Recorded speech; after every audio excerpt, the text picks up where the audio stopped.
Good morning students. आज हम अध्याय 11 औसत के बारे में पढ़ेंगे। औसत का अर्थ होता है दिए गए डाटा का माध्य मान ज्ञात करना। औसत ज्ञात करने का सूत्र होता है दी गई संख्याओं या प्रेक्षणों का योग बटा कुल संख्याएं या कुल प्रेक्षण। प्रश्न पहला है प्रथम 10 प्राकृतिक संख्याओं का औसत ज्ञात कीजिए। तो हम सबसे पहले क्या करेंगे, प्रथम 10 प्राकृतिक संख्याओं का योगफल ज्ञात करेंगे। तो प्राकृतिक संख्याएं 1 से लेकर 10 तक हमने लिख ली है, इनका योग किया तो योग हुआ 55।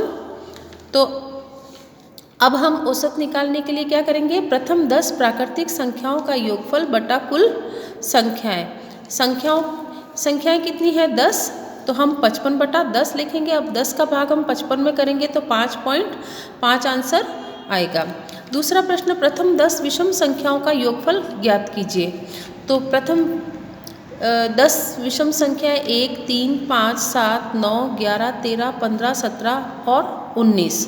अब इन सबको जोड़ा हमने तो 100 आया, योगफल इनका 100 हुआ। अब हम कुल संख्याएं 10 है तो 100 बटा 10 लिखेंगे। अब 10 का भाग हम 100 में देंगे तो 10 इनका औसत प्राप्त होगा। तीसरा प्रश्न प्रथम 10 संयुक्त संख्याओं का योगफल ज्ञात कीजिए। प्रथम 10 संयुक्त संख्याओं का योगफल बराबर, अब देखिए संयुक्त संख्या का मतलब क्या होता है, ऐसी संख्या जिनका भाग उस स्वयं संख्या और एक में या इसके अलावा दूसरी संख्याओं में भी भाग जाता है तो उस संख्या को संयुक्त संख्या कहते हैं। अब 4 है तो 4 में 2 का भाग जाता है, 1 का भाग जाता है और 4 में जाता है, तो ये संयुक्त संख्या हो गई।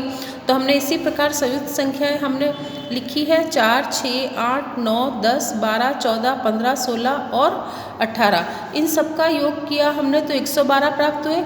अब संख्याएं कुल कितनी है 10, तो हम 112 बटा 10 लिखेंगे। अब 10 का भाग हम 112 में देंगे तो 11.2 आंसर प्राप्त होगा, जो इस प्रथम 10 संयुक्त संख्याओं का औसत होगा। इसी प्रकार से हम इसके दूसरे प्रश्न भी हल करेंगे। धन्यवाद।